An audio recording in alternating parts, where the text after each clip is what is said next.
Hello everyone. So it is 4th of July weekend. It is the 3rd of July, and since the weather's supposed to be really nice tomorrow, we decided that it might be fun to smoke something out on the smoker. So we have a Traeger pellet grill, which is absolutely fantastic. We love the Traeger product, and we can tell you more about it tomorrow when I put everything on the grill. But for right now, it's the day before, so we need to get the meat ready for the grill for tomorrow. Now, we sat there and we kind of debated, do we want to do chicken? Do we want to do ribs? What do we want to do? So we said, well, if they have a brisket, we'll do a brisket, and if they don't have a brisket, we'll do some kind of a pork loin or something like that, and it'll make a good pulled pork for leftovers and that type of thing. So, well, when I got to the store, they had brisket, but they only had the flats. Now, let me grab this stuff out of the fridge here. I just put it on the tray that I'm going to use to leave this stuff in the fridge for tomorrow.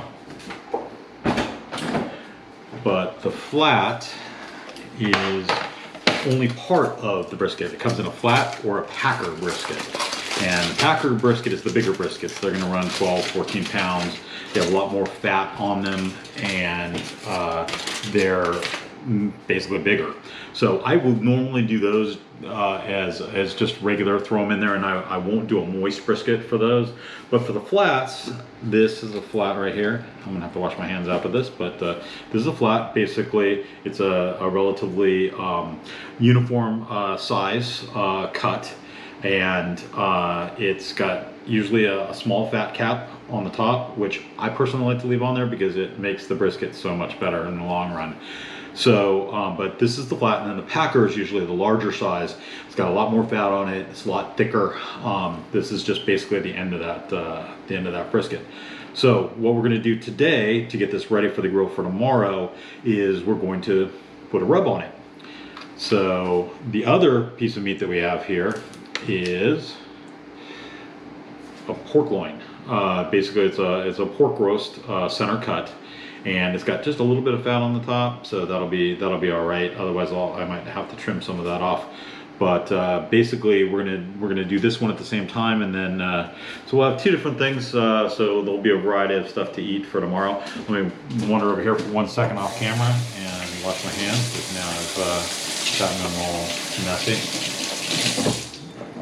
All right, perfect. Now, there's a lot of recipes online. For a brisket, it's got to be low and slow. It's just got to be. You basically start the smoker off at a low temperature, and then crank it up a little bit later on. But once you wrap the brisket, once it hits about 160 degrees, and we'll talk about that a lot more tomorrow. But today, we just want to basically put some seasonings on there and let this stuff sit and let the seasoning soak in and that type of thing. So. You can make your own. There's lots of recipes for your own blends and that type of thing. Spice blends. You can do a sweeter one with brown sugar. You can do, which gets a little messy on the grill, by the way. You can do a more savory one. So there's a lot of different choices. There's Asian blends. There's Tex-Mex blends. There's all sorts of types. What I've found personally is that if we're just going to do a small thing and I'm not going to do anything special, the Traeger rubs themselves are pretty incredible. So I'm going to reach back over here, and so this time what we're going to do is we're going to use the blackened Saskatchewan rub on the brisket. That's got a peppery flavor. It's got some garlic, and it's a nice little blend for a good beef, and that'll go well on this brisket, I'm hoping. And then the rub we're going to use on the pork is we're going to use the Traeger signature rub, which is good for pork, beef, chicken. It's good for pretty much anything. It's an excellent rub, by the way. Highly recommended for just about anything that you're doing. So just very, very impressive rub. So I'm going to pause for 1 second, and then I'm going to point the camera down at the meat here, and I'll show you what we're going to do. We're going to put the spices on, and then we're going to pop them in the fridge and just let them sit there uncovered in the fridge, soaking in those spices. They'll soak in, the meat will dry up a little bit, and you get this really nice crust on it. All right, so this gets a little messy because, you know, you can do one side, then you got to turn it. So your hand's going to get all sorts of stuff on it. So we're going to start off with the blackened for the blackened Saskatchewan rub. Excuse me. And we're just going to douse that on there, get it on there good. What I'm going to do, I'm terrible with my left hand, but we're going to try to do this and then try to keep it off the pork. So this right hand is going to get a little messy here with, there we go. And be generous with this. It really is a good thing. If you're using just salt and pepper, which is nothing wrong with just straight salt and pepper, watch how much salt you use. A little bit of salt will dry it out. That's awesome. Too much salt will penetrate pretty good, and it'll get it'll definitely be salty in the end. So we're gonna get this brisket covered. Yeah, this is trying to get a little on the side here. There we go. Now it's coming out a little bit better. A little bit rough coming out there for a minute.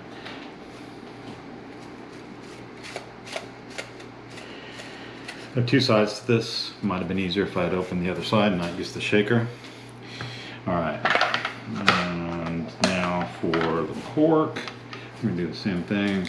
Look at the difference in that rub, though. You can tell the amount of black pepper in that Saskatchewan rub because look at how dark that rub is versus the regular Traeger rub that we're putting on the pork. It's pretty impressive. So we're going to use the dirty hand to flip this over. Oh my God, that really is a good fat cap on there. And now turn this one over as well. All right, so this time I'm just going to grab this one because it's closest. We'll finish up on the pork here.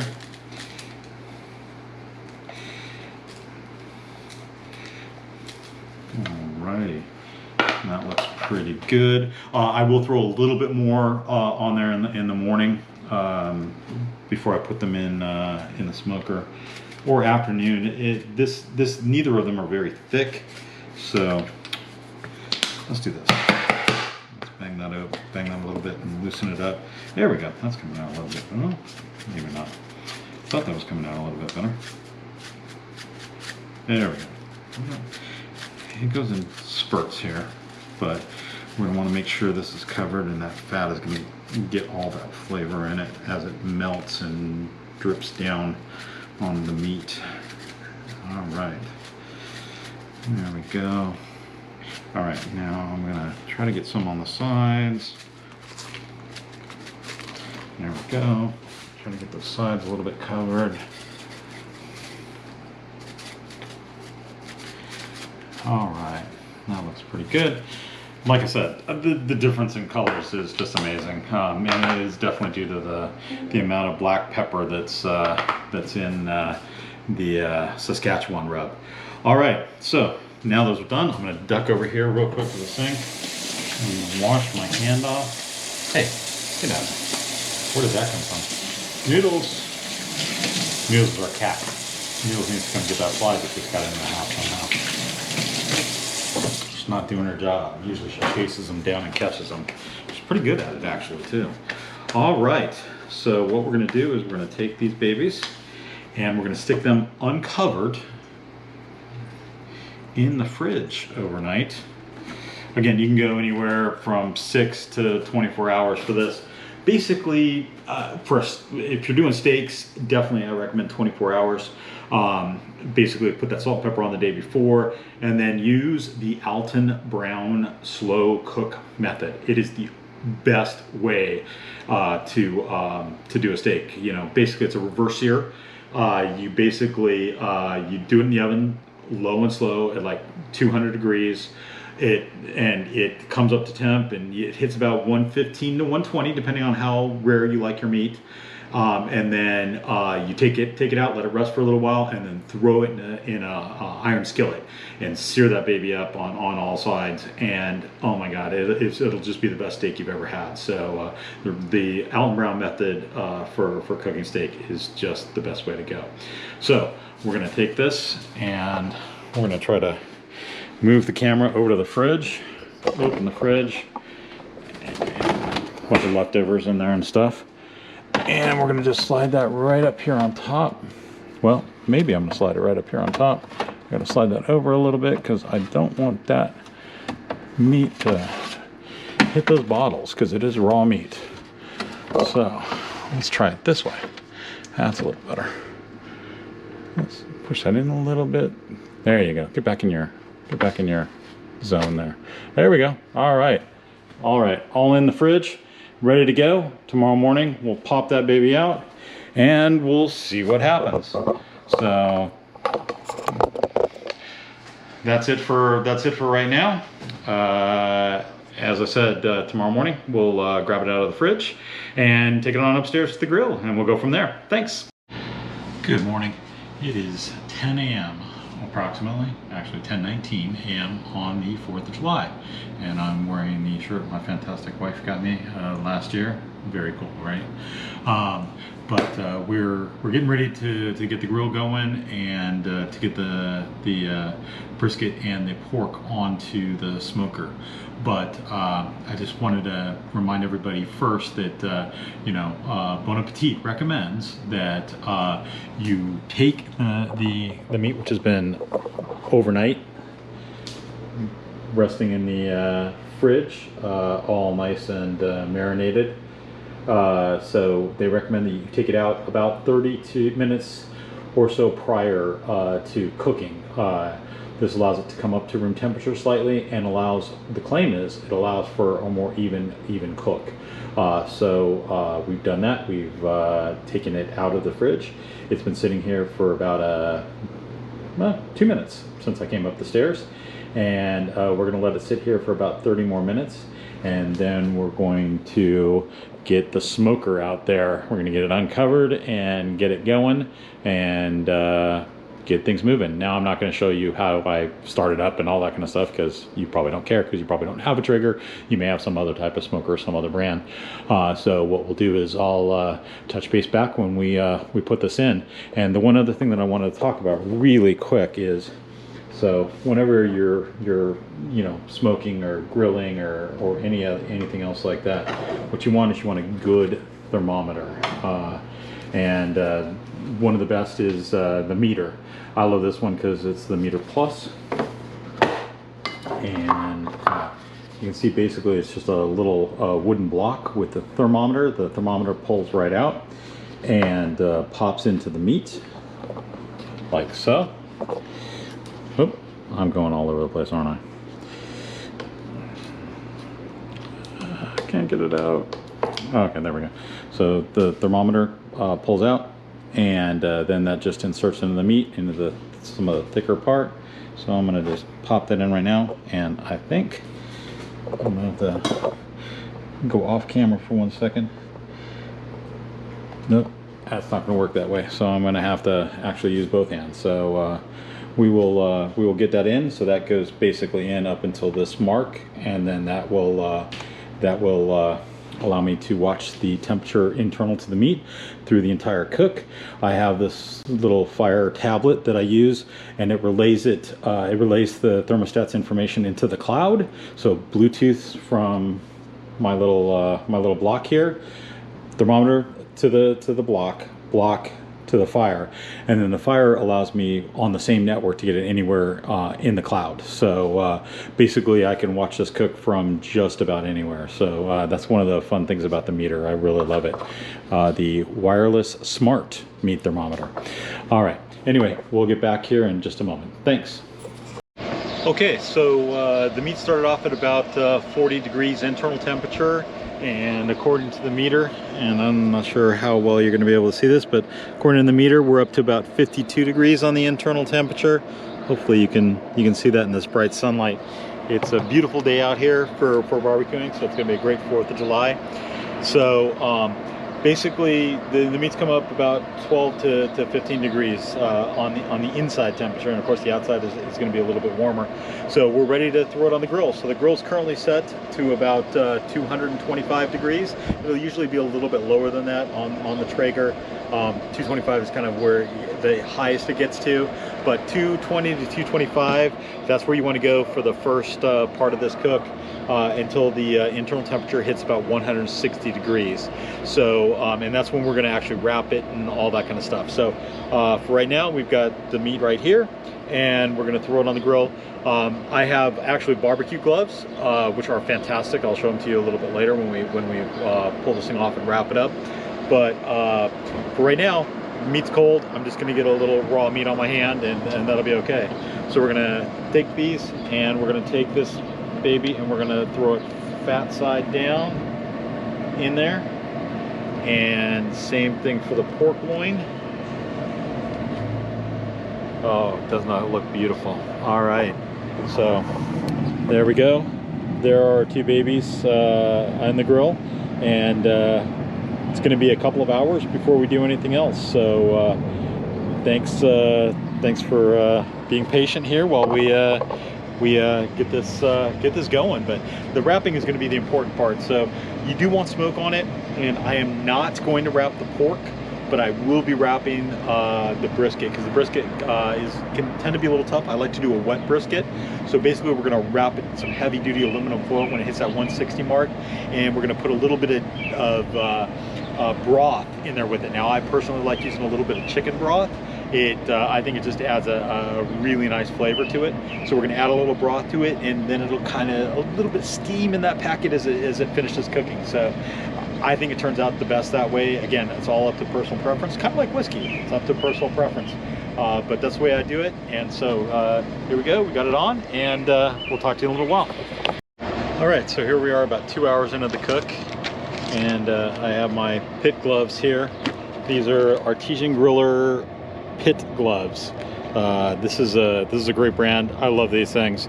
They're perfect for the heat and everything else, and you can just pop anything right out. So right now the temperature of the brisket is about 145, something like that. So that means it's about time to take our pork tenderloin out. So for the pork tenderloin, I have an instant read thermometer. It was about the same thickness as the brisket. So I'm gonna stick that in there and see if we're right about that temperature.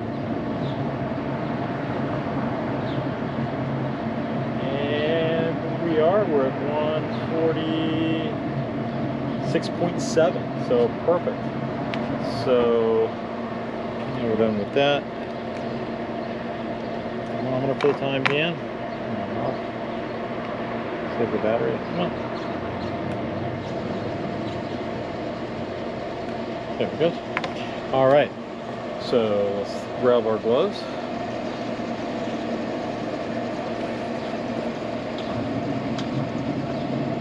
Grab that beauty. See? Beautiful. Just easy. Grab it right out. Set it right there on that beautiful tray. Set these gloves down over here. Look at that. Look at that beautiful pork tray right there too. Right in the middle of that beautiful hog. All right. So we still got about, I think it said about 30 minutes left before we wrap up that brisket, because it's got to get to an internal temperature of about 204 degrees. So for right now, we're going to take this downstairs. We're going to let it rest for a while, and I'm going to turn it over to my wife, and we'll be back in a few minutes. Okay, so I know I said I was going to take it downstairs to my wife and let her take care of it the rest of the way, but it's been sitting here for about 10 minutes now, just kind of cooling off, and I figured, I mean, here, let me pull this over here a little bit. Look at that juice right coming out the top and out the sides, just kind of sucking it back in there. Oh, that looks delicious. So what we're going to do is we're going to do the most important test of all. We're going to take a little bit off that edge. Oh, look at that juice on the bottom there. Oh, look at that. Oop, that is hot as all get out. Hence the gloves. You don't even notice how hot it is. But just look at that beautiful meat. That is just, oh, I can just squeeze that and it's just dripping juice. Oh, that's good. I can just see that smoke ring all the way around. Now that's tasty. Okay, now that we've sampled it and it's been resting for a little while, now we'll take it downstairs. All right, we'll see you again in a few minutes.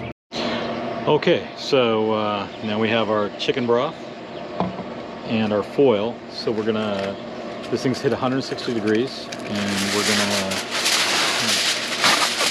double wrap it in foil so that all the juices don't drip right back out on us. Which is always a problem up on this deck, because it definitely gets a little bit of windy out there. I'm not gonna set that there to hold that there. All right, we're gonna grab our gloves again.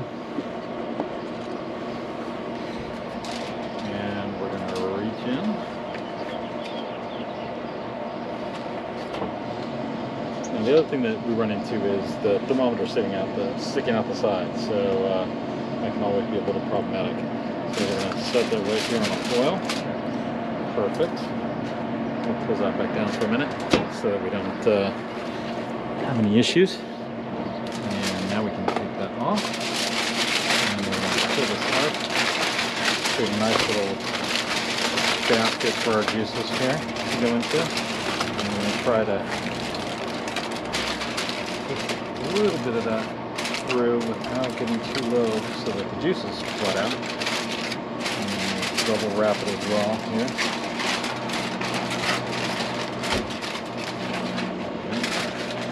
Alright, so now we got a double wrap packet, and we're going to pour our juice in here. Which is going to help keep that brisket moist as it finishes cooking here. Oh yeah. Oh, we have a leak. We have a leak on the side. We have a leak around the canister. Alright, I think the leak is patched. Always the catch when you have to poke that thermostat through. That's the one catch of having the thermostat in there. Alright. Now we can wrap that up around. Try and keep that sealed up there properly. Turn one over. Oh, and we're going to leak on this side as well. Oh my goodness. Leaking out both sides. Thermostat there. We're actually going to attach that a little bit here.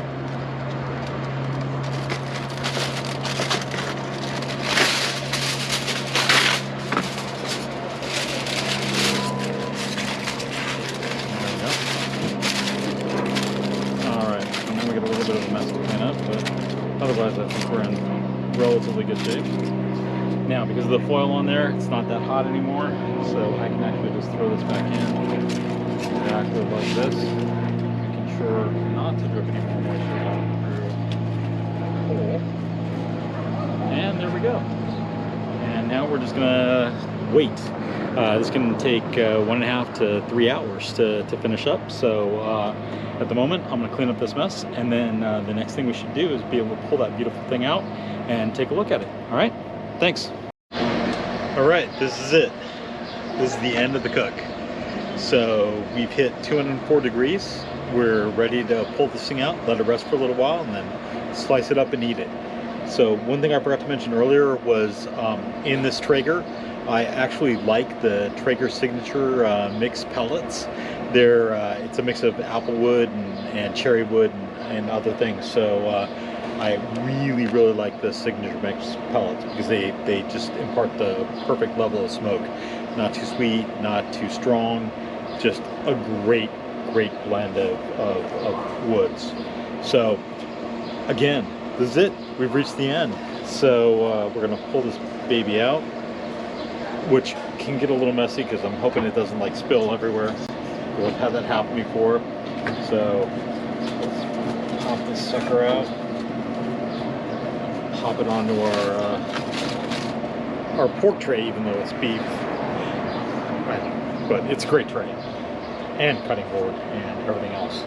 So we're gonna crank that up a little bit to get the schmutz burnt off, or whatever you want to call it. But that's it. We're done.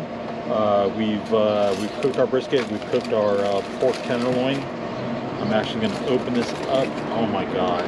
Oh, it smells so good. Oh my god! I'm gonna actually lick my fingers, like reach over here for the camera and show you guys what we're seeing here. So that is the end product. We're going to let that rest for about 15 minutes. And again, look at all that juice. Part of that is the chicken broth that we put in there earlier, chicken stock, I should say, that we put in there earlier. But part of it is just the juice from the meat itself. That just looks delicious. It's going to be moist. It's going to be tender. It's going to be fantastic. So just to summarize, we put the seasoning on last night. We let it sit overnight in the refrigerator. We opened it up this morning, popped it in 225 for approximately 3 hours until it hits about 160 degrees. And then we took it, we wrapped it up, put a little broth in there to make a wet brisket. If you want to keep it dry, you don't have to like put the broth in there, but I like it a little wet because it just keeps that moisture in there. So and then just leave it at 225, let it come up to about 203, 204, and you are done. And we're going to enjoy this thing. We're going to cut it open. And thank you all for watching this video. And 4th of July. Everybody have a great night. Hopefully fireworks are in your area. They aren't in ours, but we hope you have a great time. And again, thank you for joining us, and we'll see you next time.